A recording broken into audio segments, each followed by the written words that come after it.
Well, folks, the time has arrived. Oklahoma is now officially in the SEC, and let me tell you, there's no better place to be when it comes to Texas and Oklahoma joining the SEC than right here in Dallas, Texas. Because Dallas is this interesting melting pot of SEC and Big 12 alums. You have Bama alums like myself out here, LSU alums, Arkansas alums, Texas alums, OU alums, and everybody has an opinion on Oklahoma and Texas joining the SEC. Some people love it. They think it's going to enhance the conference. Some people hate it. You have a lot of SEC homers out there saying, Texas and Oklahoma, get out of my conference. There should be just the geographical southeast. But regardless of your opinion on Oklahoma and Texas joining the SEC, it's happening. And we have to accept it as a reality that we will be transitioning into in this 2024 season.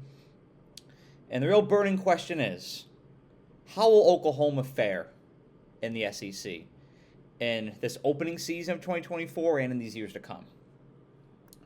So, growing up as a young lad in upstate New York, I always viewed Oklahoma as a program that's a gold standard.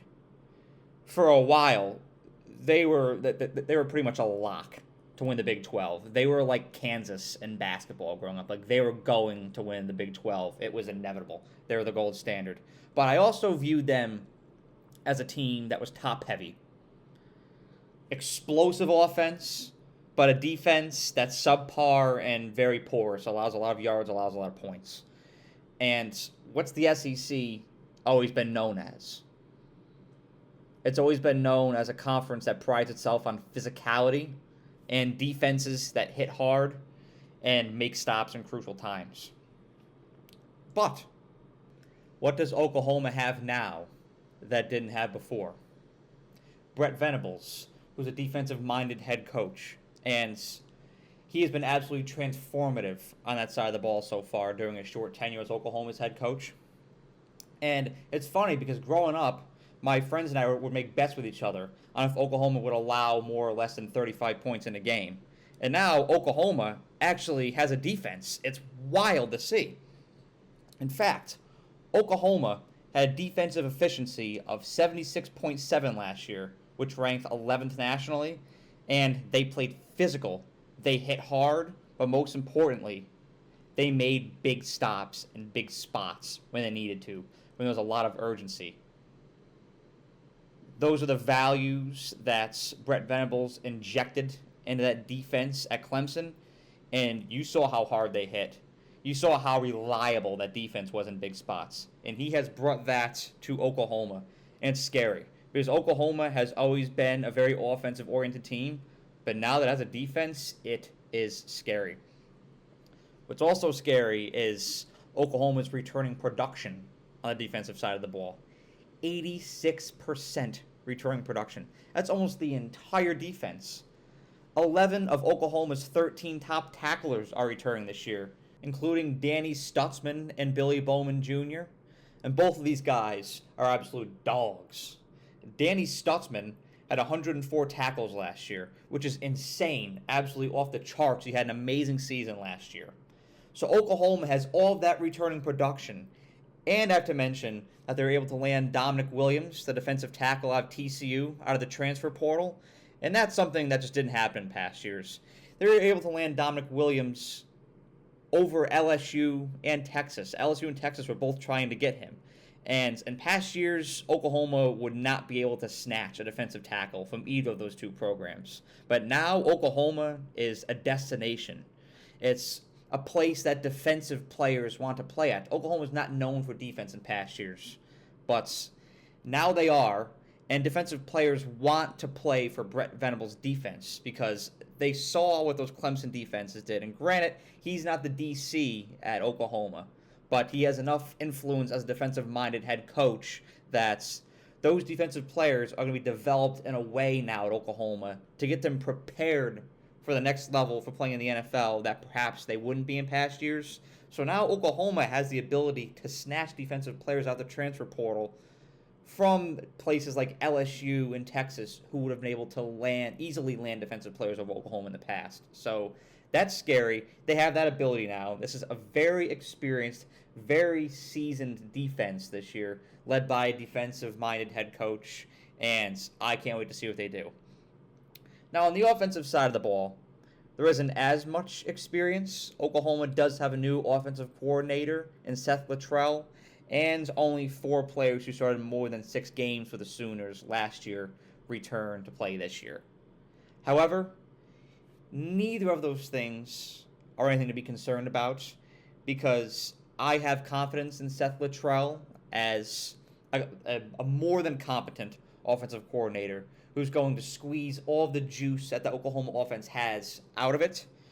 And despite the inexperience on that side of the ball, there is a lot of talent in Oklahoma's offense this year. I'm going to start with wide receivers. This is a very stacked wide receiver room. You've got Jaleel Farouk, Andrell Anthony, and Nick Anderson, and this is a scary wide receiver trio, and a wide receiver trio that you don't want your secondary lining up against, because it's going to be very challenging to cover. But perhaps the biggest question mark on this Oklahoma offense is Jackson Arnold's, their starting quarterback this year.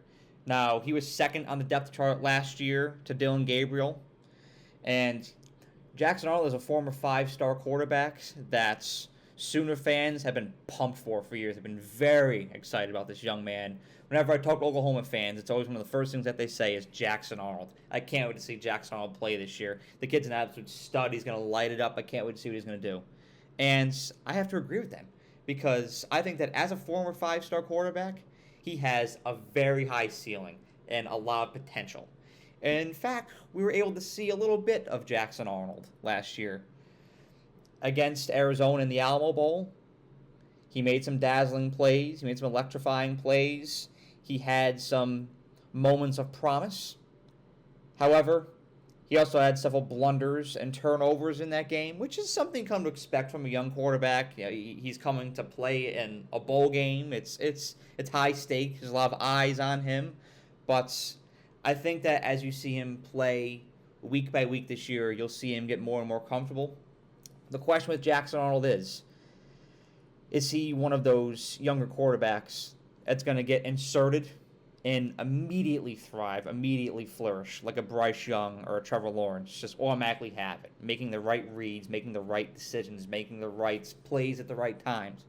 Or is he somebody who's going to make a lot of mistakes, make a lot of errors early on, but learn from those errors, learn from those mistakes, and progress as a quarterback each and every week? What is Jackson Arnold going to be? And I will say that it is to Jackson Arnold's benefit that he's throwing to Jaleel Farouk, Andrell Anthony, and Nick Anderson, because those are 3 amazing receivers, and being able to throw to receivers that are that talented will be able to build a young quarterback's confidence very quickly.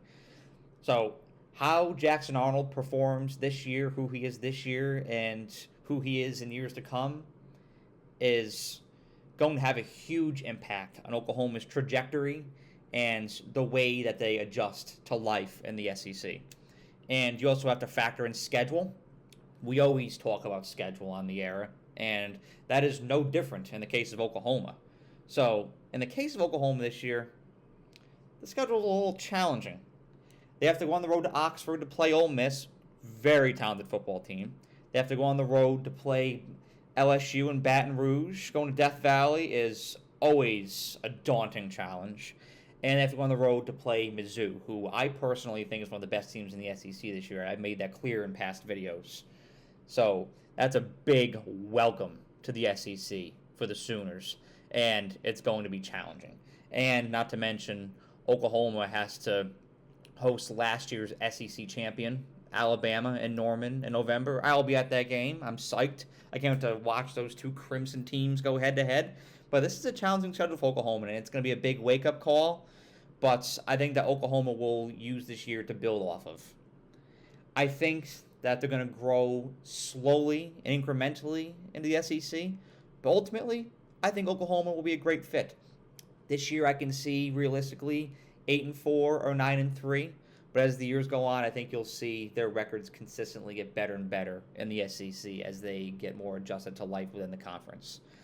But Oklahoma going into this year, I think is a big question mark. They're one of the mystery teams going into 2024, and a lot of it has to do with Jackson Arnold because we really don't know what we're getting out of him yet. There's a lot of optimism, but you also saw his bowl game performance with those highs and lows, so we really don't know what we're getting out of him. But we know what we're getting out of Oklahoma's receiving core, or we know what we're getting out of their defense. So there's a lot of answered questions, but there's a lot of question marks around this Oklahoma team this year. And it'll be interesting to see what they look like in 2024 and to see what unfolds for the Sooners. I'll be watching, and I hope you will be too. Have a great day. Thank you so much for watching this video. I really appreciate you and the time that you took out of your day to watch the video. And if you enjoyed it, please be sure to like the video and share it, as well as subscribe to The Era. The more likes and subscribers I get on this channel, the more resources I can attain, and the more resources I can attain, the more value I can provide to you, the viewer. And that is how I show my appreciation for you for the time that you devote to watching my videos. So thank you so much, and have a great day.